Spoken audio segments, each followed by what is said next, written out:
And you know what they say about plans, they don't always work. Welcome to Worms and Warriors, and welcome to Grand Tactician The Civil War. This is our Confederate campaign that started in 1862. It's still 1862. We're about a week into this campaign, or maybe 2 weeks. It's March the 29th. We've just fought a battle over here in eastern Tennessee. Morgan came down at us with a questionable attack. 7,000 men took on Kirby Smith and his army over here of about 12,000. It ended in a defeat for the Union, but it did cause us some problems. It causes almost 2,000 casualties, which, you know, is obviously not good. But we'll let these guys recover. Let's go have a quick overview. I'm not going to dwell on it too much, and just remember this video will be chaptered as well, but we'll have a quick run through here. So we're still forming the Army of Arkansas in Arkansas, with a view of maybe threatening Missouri, although I don't know what kind of troop numbers he'll have in there, and it's only a small army, but we'll see. Maybe we can draw some troops off from the Mississippi River. We've got island number 10 still under siege here by Pope's forces. Further south at Memphis, Van Dorn and his army of the west, going to be 12,500 men, give or take, are still recuperating. They obviously took a beating over here at Pea Ridge before the scenario started. So they're recuperating over here, sorting themselves out. We've got troops, we've got guys recruiting into Gideon Pillows, Mississippi district. They'll be distributed out to the various armies. It's only 7,500, but it's going to give us some much needed reinforcements. The Army of Mississippi is at Corinth, recuperating after our defeat up here against Grant, which was a tactical defeat, but I feel, like I said in the previous episode, it was probably a strategic victory. We have slowed Grant down, and we've caused them some problems. He's stuck here with no supply. However, the problem is if he links up with Pope and he links up with Buell, it's going to be more issues, but we are not in any position to move. As you can see here, readiness, for example, in Hardy's Corps is way down. Maxie Gregg, who's taken over from Bragg, completely shot with readiness. They've got nothing to eat either, so we're going to wait for some supplies to come in here. They're going to have to recover. We'll get some new recruits in there and see what's what. Same with these guys over here, the Army of East Tennessee. They're just recovering. I mean, their readiness is okay, but they did take a little bit of a batter in there. We're recruiting troops into the Army of the South under Pemberton down here. We've got some issues in the Eastern Theater. We've lost lots of territory in North Carolina.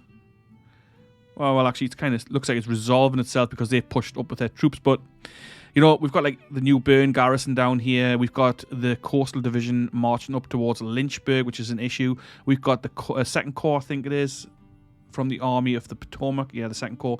They retreated south down towards, like, Southern Virginia and North Carolina. Obviously, they've got no supply down here, which is a problem for them. But, you know, it's also a problem for us because they're on the wrong side. Basically the wrong side of Richmond, to the south of Richmond. That's a problem for us. They've got obviously troops in the north as well. They've got McDowell's Corps here, 22,000 men. This is the headquarters. And then the 4th Corps, 16,000 men, as well as troops down here at Fort Monroe. And they are currently besieging, with the 3rd Corps of 24,000 men, Drewry's Bluff. We'll see how that goes. Hopefully we can beat them. I mean, it's a 56% chance of victory at the moment. Actually, Battle of Island number 10 says 58% chance of victory to us. I don't see how that can be, but, I mean, I would take it if it happened. Okay, so that's the basic quick overview. What we're doing here, projects. I'm saving up for British rifles. We've got 3 million in the pot. We need 5 million, so it is coming along. Austrian rifles we could get, but I'm going to hold off for the British rifles. I always end up getting the Austrian ones. Now I want the British ones for a change. What else are we working on? Farm mechanization for another level, possibly. Propaganda, maybe. I'm not really sure, to be honest. We'll work something out here with the projects as the money trickles in. Like I say, this has only been maybe, I think it's like a week or two in game. And we're up to episode 6, and we've fought some big battles already. So not much time has elapsed since the start of the campaign. Policy-wise, we're still working on the Conscription Act. 25 days for that, so that should help us get some reinforcements in from draftees. Okay, but anyway, I'm going to press play here. We're going to get started. So you can see, I mean, that's how little time's passed. They're still flashing up here. They're still retreating. Simply because that was from the first battle in the first episode at Williamsburg. So it's been pretty non-stop battles here. It's a bit of a shame that we're so crippled down here, because I would like to go again. I would like to take Grant on again, but, I mean, we can't. Basically, we just can't. Let's have a quick look, see how long our guys are going to be. So 42 days for Ransom Jr. Where are they come from? Kentucky? 42 days for Taylor's brigade, also from Kentucky.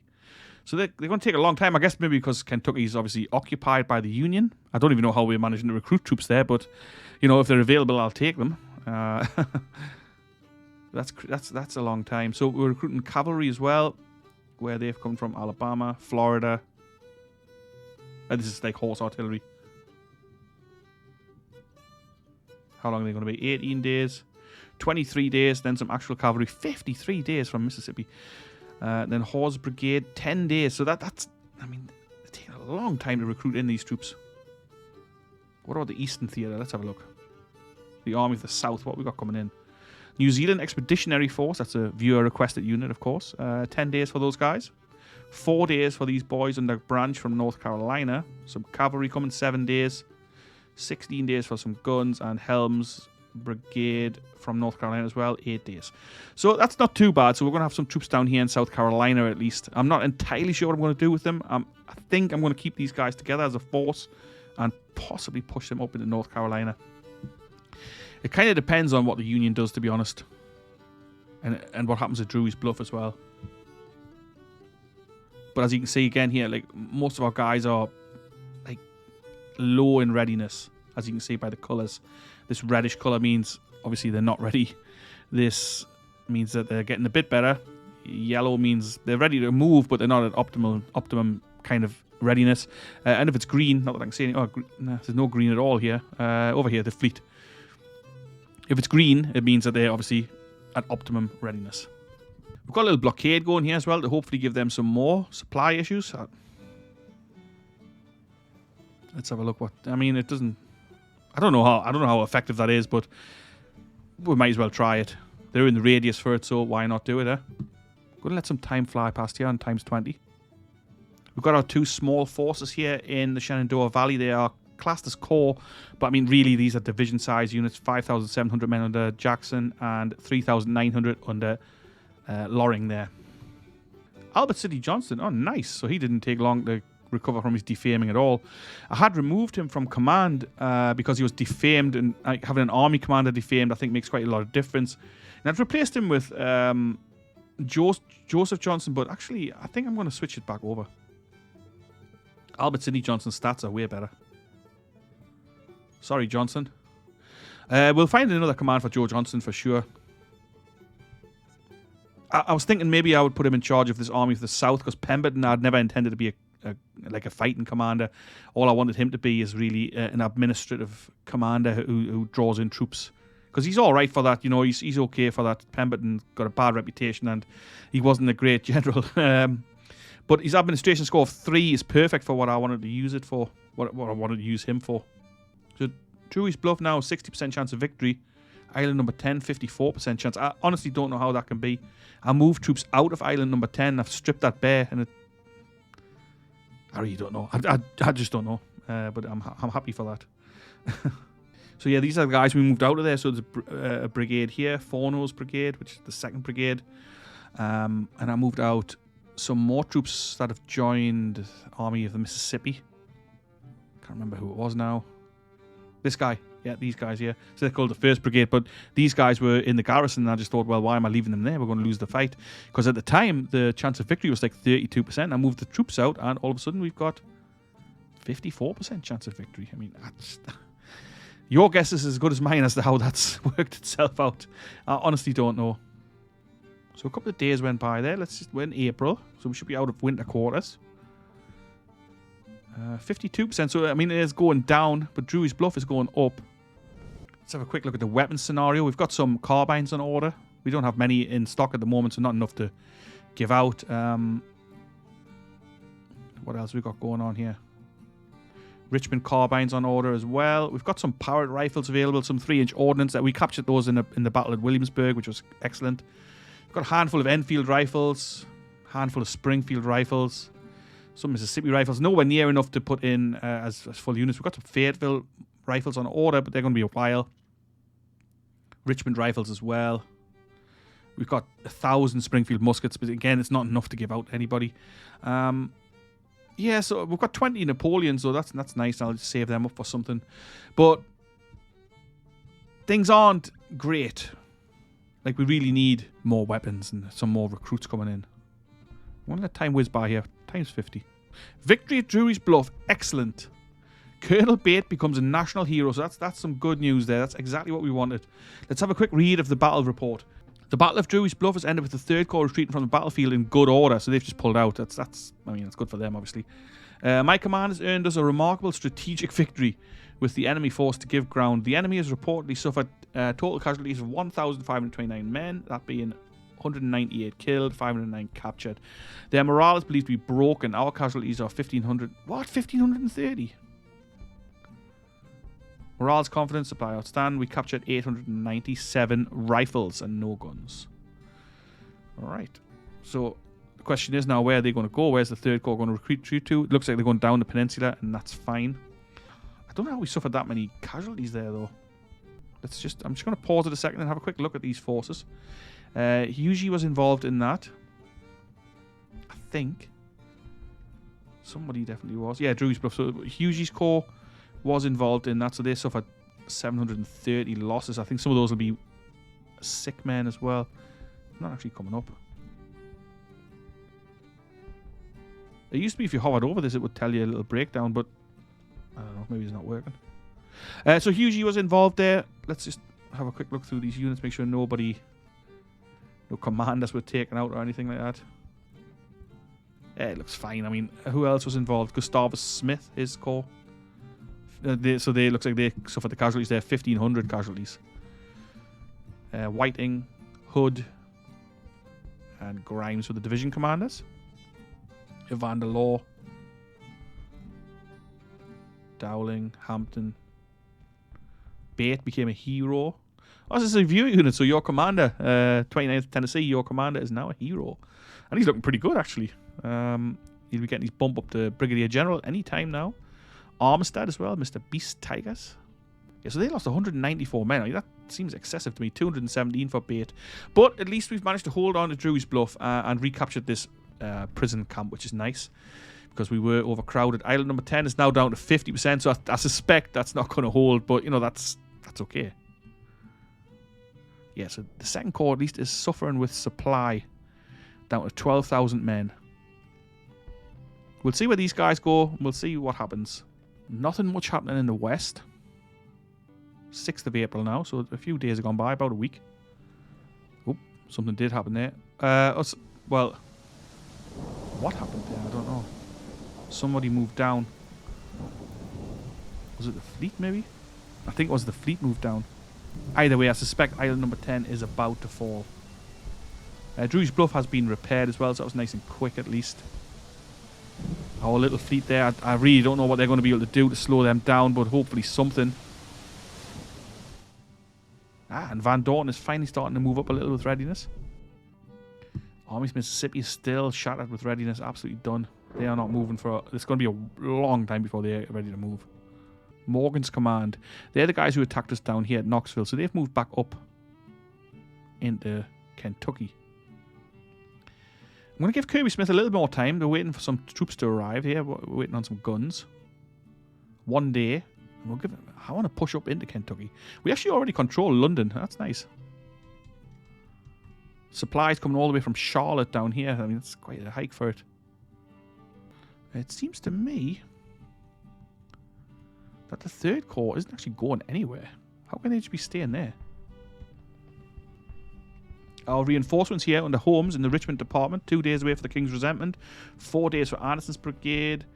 29 days for Wharton's Brigade. And stateside Gist or Gist. I never know how to say that guy's name. I think it's maybe Gist. Should we go with Gist? I don't know. If it's wrong, let me know. Sons of Columbia, how long are they? 3 days away. So a few infantry brigades are going to be able to go out and strengthen up some of these units. I'll send one of them to strengthen up Stonewall Jackson. It might be that these guys... Ah, yeah, island number 10's gone. McCown surrenders. Well, McCown wasn't even there. I pulled McCown out of there already. But that's some bad news. It takes our national morale to 84. The enemy lost 873 men, 108 killed, nobody captured. We lost 180 men, so, you know, I mean, it wasn't horrendous, but McCown was not there, so how was McCown defeated? So let's see what goes on here. I mean, this is not good, obviously. But I think even if we put 10,000 men into there, they would still not have held it. Or 5,000, whatever the maximum is. But now we've obviously got the Army of the Mississippi here with 18,000 men who are going to cause us some bother. Especially given the lack of readiness. We can see that Grant is struggling with supply. 32,000 men in there now, though. Van Dorn he's getting there. Still about a month away for the Army of Arkansas to be anywhere near ready to move. Hawes Brigade has arrived. Let's get them moved out and strengthen up one of these units in the Army of Tennessee. Army of Mississippi it still is, actually. I'm going to send them out to join Hardee's division. Corps, sorry. I'm going to restructure the corps slightly. Pettigrew can command it. And we'll put Hawes in there. And we'll also stick Walker's brigade in there. Takes Hardee's corps to almost 9,000 men. So these forces up here at least are stalled. I guess they must be low on readiness. Oh, nice. So Pemberton's Army of the South is almost ready to roll here. So I'm gonna replace him. Oh, we can't replace him with Joseph Johnson. Okay. What about Bragg then? We'll put Bragg in there. His stats are pretty good. Initiative, leadership's low obviously, but administration's good, and fame's all right. Initiative is fine. I think he's fine. I mean, Bragg he's not as bad as people say, I don't think. I mean, I'm not saying he's good or anything, but he's definitely not as bad as you would think. And in this game, it doesn't really make that much difference.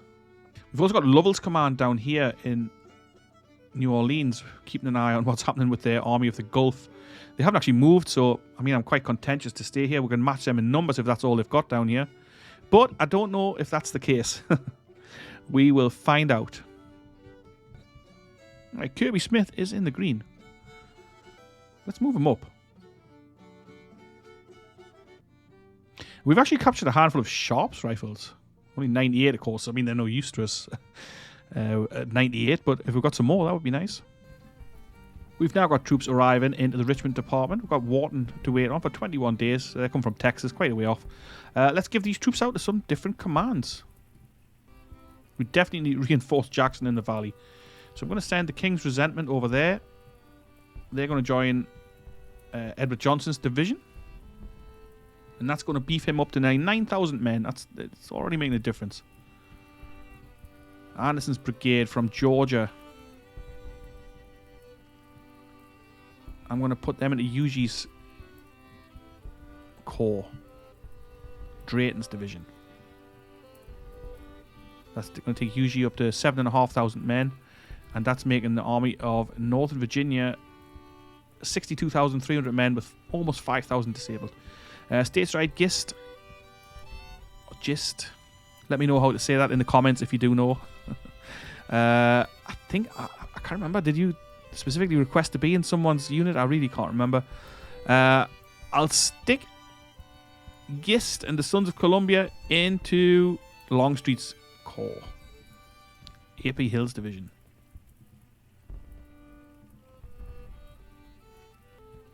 Then I'm going to move the left wing, D.H. Hill, once they're ready. Once their readiness is up into the green. I'm going to move them down here to see if we can take on the second corps. They've taken Lynchburg, so that's the coast division has moved up towards Lynchburg. We'll have to deal with that when we can. Okay, so this is a bit of a concern. We've lost sight of the armies that were at island number 10. Where have they gone? We don't know. Van Dorn's readiness has almost sorted itself out. We'll maybe move him ahead towards Jackson and just to see if we can see anything. See if we can get some intelligence on what the Union is doing. Now, a couple of weeks and then the majority of the troops are going to be in the Army of Arkansas as well. Dick White, I know you asked for your unit to be transferred in the Trans-Mississippi. I just haven't got the manpower to do that at the moment. You'll have to wait until some more troops come into this Mississippi district so I can replace them in Van Dorn's force. But as it stands, there's just no way I can move them out of this area. We've got some horse artillery ready. I'm going to transfer them out. They're going to join the Army of the West. Give out some of these ordnance rifles as well. Excellent. Okay, so there's that. These guys are still not ready, though. They've been recuperating here for a full month. Okay, so the Army of the South is now ready. However, of course, they're really poorly armed. We can upgrade the guns, which is nice. So let's give them some Napoleons. Let's organize these boys into a division as well. All right, so this is Bragg's force here, 7,500 men. Not a huge force, of course, but hopefully it'll be useful. I'd like it if we had some better weapons, but there's just nothing here. Let's have a look. Have we got anything? Nope, nothing at all. So they're going to work on their readiness, and then we'll push up. DH Hill is at decent readiness, so I'm going to go and strike the 2nd Corps. Oh, and we've got them coming in force down the valley. Okay. That does mean, it appears to me they've probably left Washington open. There's some troops up there, but it doesn't look like a whole lot. They've got a boatload of troops over here. They'll easily get there. However, I'm going to send Gustavus Smith over here with his reserve corps. Get them force marched. Hopefully we can get over there in time. Oh, so they've disengaged immediately and are routing away. That's inconvenient for us. I wanted to fight them over there. This is Sumner's corps down here. But where are they going to go? I mean, where the hell are they going to retreat to? All the way to Lynchburg? Well, we're going to move DH Hill to Burkeville with a view to pushing up on Lynchburg. See what they've got there. We'll get Bragg at yellow readiness. And I'm going to send them on to take on New Bern. See what happens there. Ideally, what I'd like to do is also form a full army here in the Shenandoah so we can have a proper organisation. But we have not passed the Organisation Reform Act, so it's not available either. Let's see if are we anywhere near that. Organisation reform, we're not even close. Millions away from it still. So we've got conscription at least, so that should help with getting some new troops in there.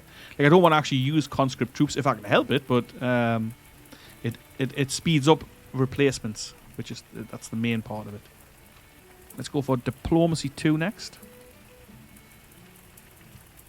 Oh, damn it, the Kanawha division is coming down, and that's no good. We're going to lose Knoxville and all the industry around there.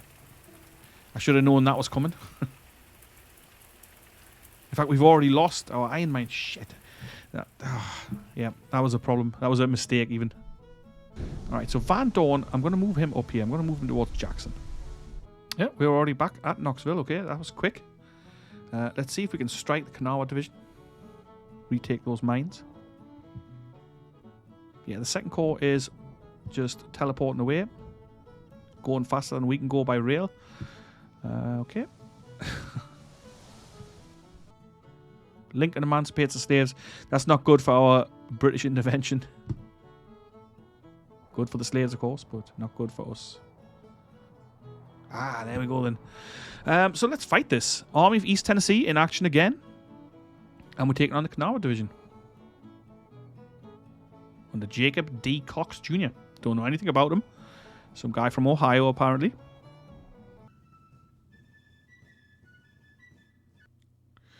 Good Lord, look at the terrain we're facing here. My God. This is not going to be good. I mean, I know the terrain's terrible, and we are attacking, of course. Okay. The main problem with this army we have is that the equipment is so bad. Alright. You just gotta suck it up, and you just gotta take it. And we've got to capture this place here, which is two streams all over the place. Hell terrain. Let's take it slow and let's see how this goes. Alright, so we are on the attack here. The Kentucky State Road is what we're going to be marching along, and let's get started. Send out Wickham's division first with the cav. Going to give out some long-range orders from Kirby Smith, so the infantry gets their long-range orders to start with, and then we'll move off. Stevenson's division and Barton's division are our two main forces. In terms of guns, we've got 2 batteries of 12-pound Napoleons, one with 15, but both with 15 actually. Anderson's brigade with mixed muskets. Rains with Enfield rifles. So these are our best armed troops. Then we've got Reynolds' small brigade, 763 men, more like a regiment really. And they're armed with Springfield muskets. Then we've got mixed muskets for Ledbetter's brigade. And Donaldson's brigade also has mixed muskets. So that really stinks. And we're very much going to take our time, but I'll cut back in once we spot the Union. And there we are. We've caught sight of them. And they've also got defenses in place over here. So we're going to look to swing around and attack from the other flank. Parapets. Jeez. The terrain is horrendous. These are mountains with woods on them. I mean, so as you can imagine, this is not going to be pretty. The one plus thing is that they've got no artillery. Not that that's much of a plus, but it is a little bit of a plus. Let's detach our artillery, actually, from their divisions, because, I mean, it's going to be hell on earth moving artillery in this terrain.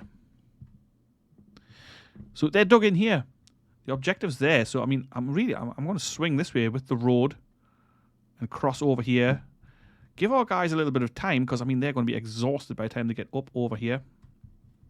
And then hopefully hit them in the rear. I want to keep the cavalry here. I might dismount them. I'm not sure. We're going to keep the cavalry here with the guns, and I want to bombard them from here while our infantry comes around and slogs through this awful terrain and hits them in the rear. That's the plan.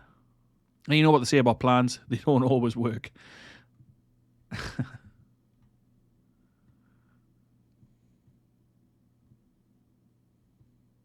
Just along the road would be fine. Thank you. It's already 1500 hours, actually, so maybe this attack's going to be in the next day, which gives them a chance to reposition. I mean, things usually don't work out well for me. It's one of those things, you know, it's just, I always seem to get shafted or I make mistakes. But that's just how it is, I guess. Okay, so the plan is in motion. It's 1600 hours now, so it's going to be tomorrow. It's taking us a long time to get in place. Our guys are suffering, obviously, with cohesion. Because this is just, it's horrendous, the terrain. And then we're going to attack an entrenched enemy. So we're going to have to give them time to recuperate. Our guns can give fire at least, so that's something. So I know I said I was going to swing the infantry around, but I think maybe we can do it with just these 3 brigades of Stevenson's division. And if the 2 brigades under Barton can push maybe from here.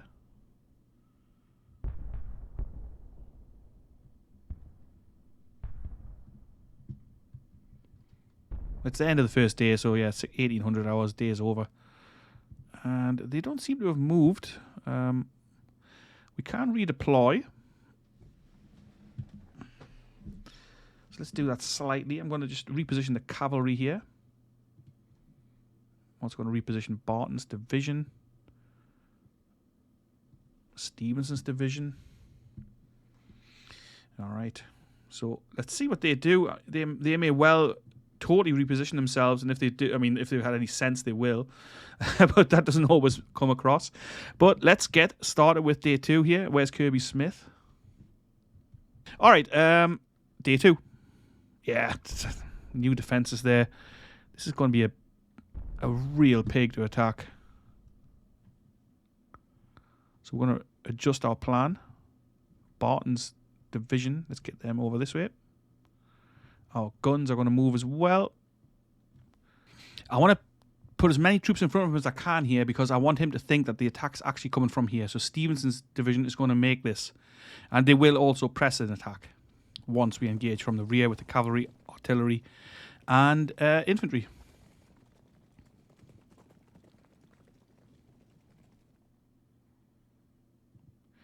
The question for me is, though, how have they got enough engineering points to construct all of these parapets? Like, how on earth is that even doable?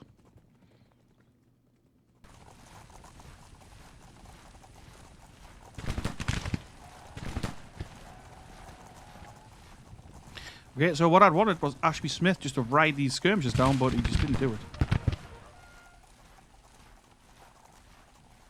So as usual, things have not quite gone to plan. I mean, it's just the way it is, I guess. I would really like Donaldson to get his arse moving. He's taking forever.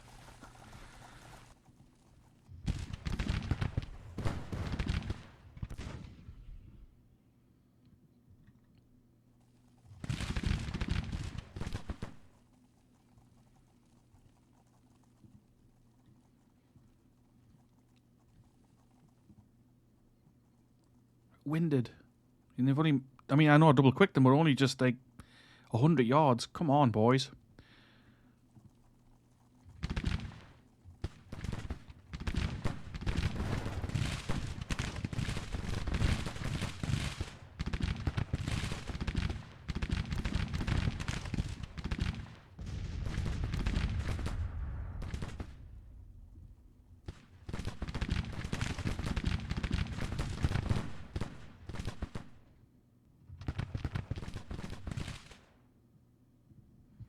So rifle armed troops now in range of the 3rd Brigade. Nice, they're giving a bit of fire from distance. Just going to get our boys to move into position and... That bit of skirmish is taking a bit of a pounding.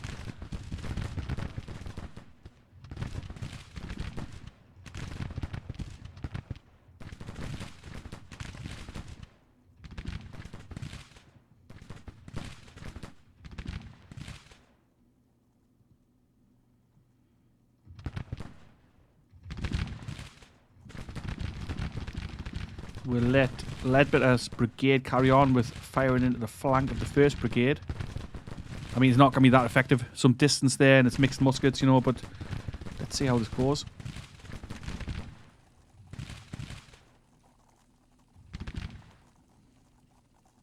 Oh, nice. Ledbetter skirmishers actually managed to extricate themselves, it seems, so that's good.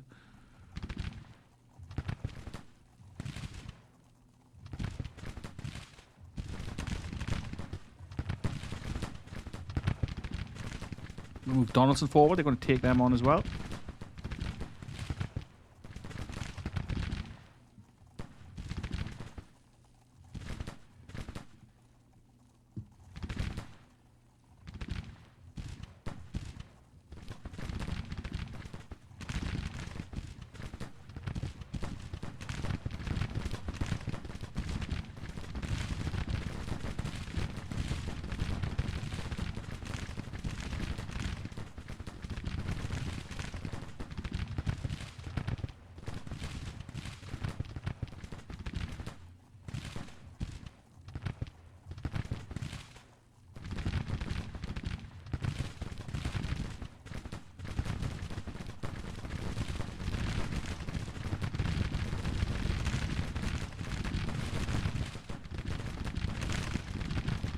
Taking a bit of punishment this 1st Brigade, but not as much as I would like. We're suffering more casualties, really. I mean, they've lost 150, but Ledbetter's lost 96 men. Bear in mind, we were blaring into his flank before they started firing, so, you know. Still giving long-range fire into the 3rd Brigade, causing some damage there, which is excellent.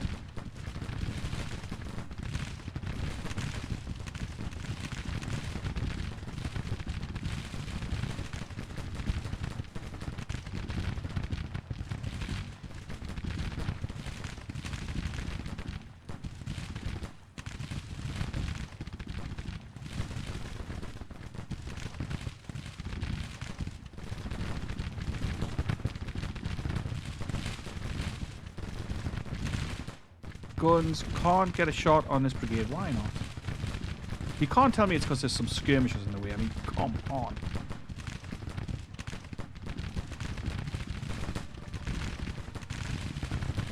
We should be able to blast into their flank from here. No problem at all.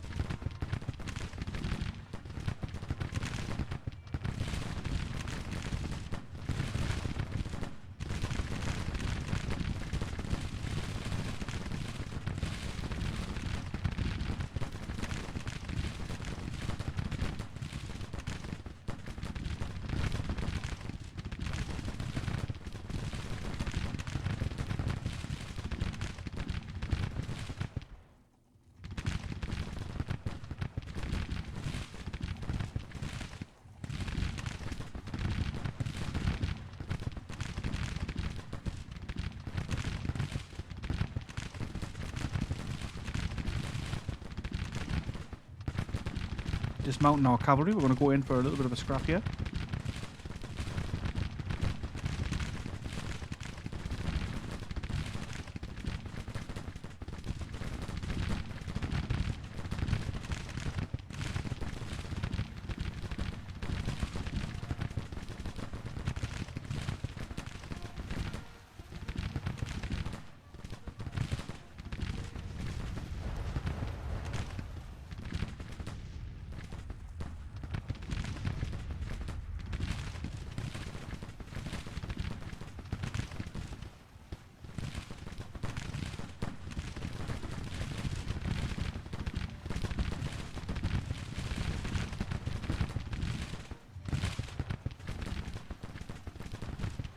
Lepidus flashing. Oh, come on, mate.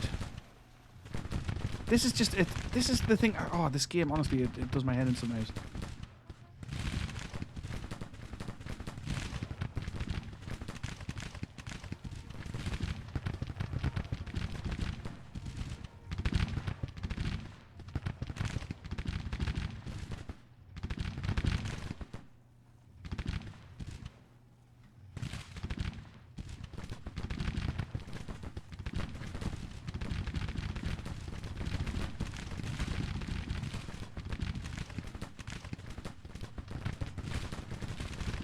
They've lost 500 men. They're not even bothered. I mean, honestly, I know I piss and moan about this all the time. Ashby wounded. Right, great.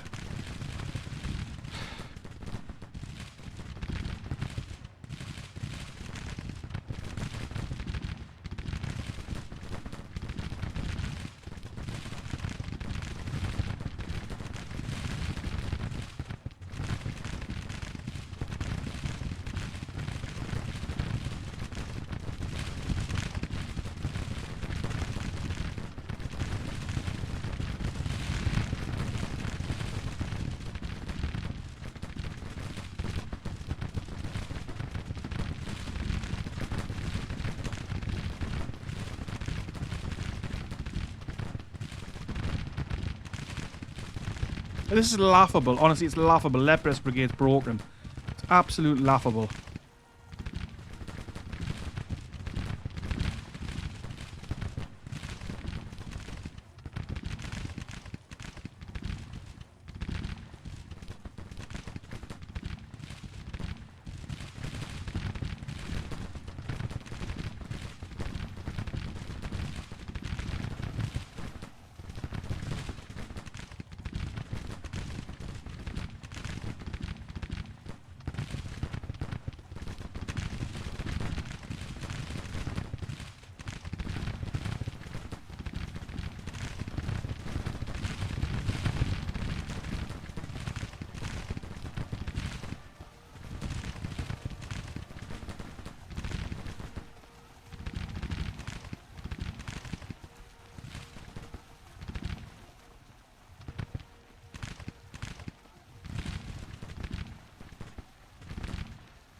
Yeah, they're retreating, but, you know, we lost way more men than we should have done here. It was stupid, unrealistic.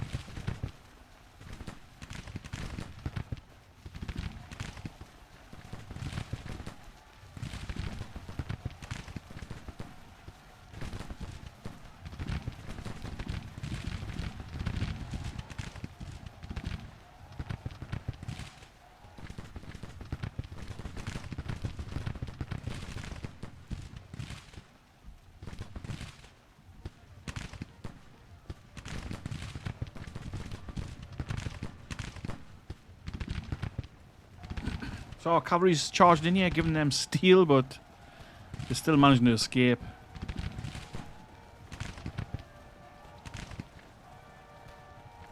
Well, it is what it is. I should be used to this game by now, but, you know, it's just... sometimes the bullshittery just gets to you in this game. Let's speed this up. We captured them at least, so... there's that. Oh, we captured 2 of their brigades, so this command is pretty much wiped out. Good. Well, that's how it should be. Yeah, okay. Well, that didn't quite work out, did it? Anyway, so that's now a major victory because we managed to capture those brigades. They lost 4,600 men. We lost 1,000 men. It felt like more at the time. But Ashby was wounded.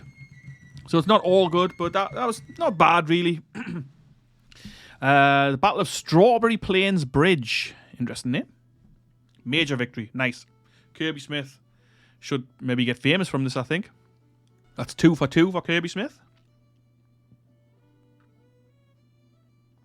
Barton's become famous. All right.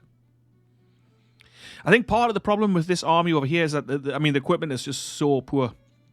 But we took a lot of prisoners here, so, I mean, our prison camps will be full, of course, but that's men deprived from the Union armies. Excellent.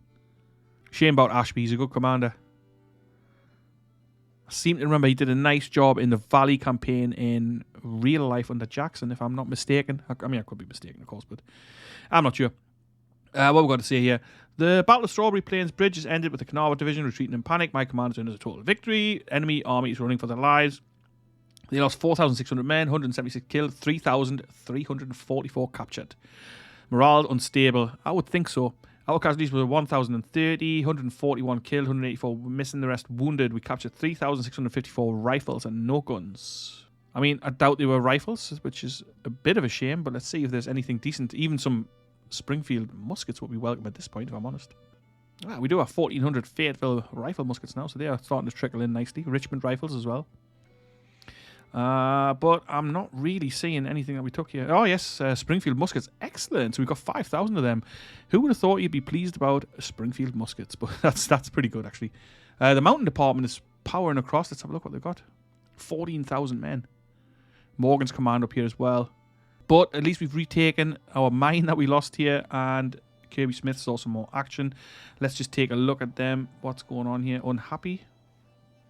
And officer casualties. So what are they unhappy about? Alston's brigade is unhappy with Colonel Ferguson. Well, I don't know why they're unhappy with Ferguson. I guess maybe his fame's not high, but theirs isn't either.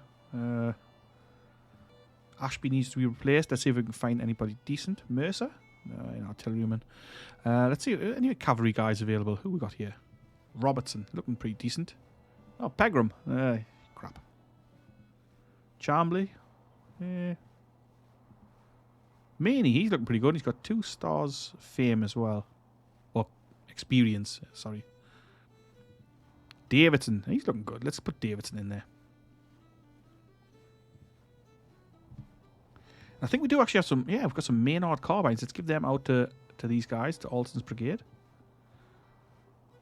And let's increase the weapon ability of some of these units. I'm going to give out some muskets. I can't believe Ledbetter ran there. I mean, that was really disappointing. Alright, well, that's it. 2 brigades now also have Springfield muskets, so it's cutting down the amount of poor weapons in this unit, in this army.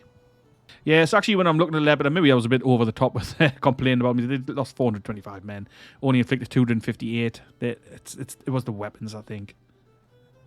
Donaldson lost 51, they inflicted 402, not bad. Okay, so that's that. That was a nice defense here. We've retaken this, and they should be scuttling back up towards Kentucky. Bit of an issue with the mountain department coming across there. 14,000 men is a sizable force in that area. I'm wondering whether to hit Lynchburg or not. Will 15,000 men be enough under D.H. Hill?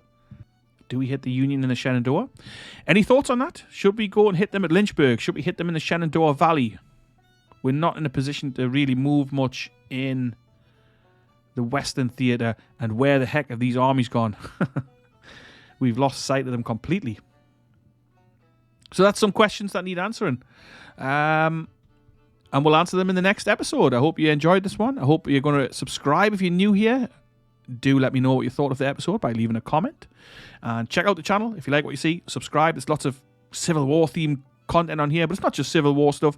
I'm also interested in expanding and doing some other things. And we've also played some other games on this channel, of course, Crusader Kings 3 to name but one. So if you've got any ideas for games that you'd like to see played, let me know. And if I can get a hold of them, if they look good, I'm happy to have a bash of them.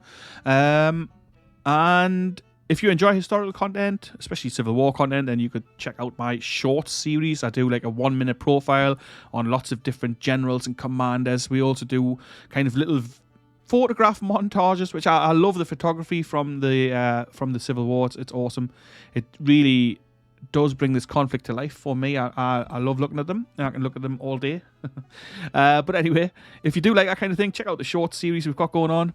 Quite interesting. Well, I think they are anyway. But have a great day, whatever you're doing. I'll catch you in the next one. Ta-ra for now.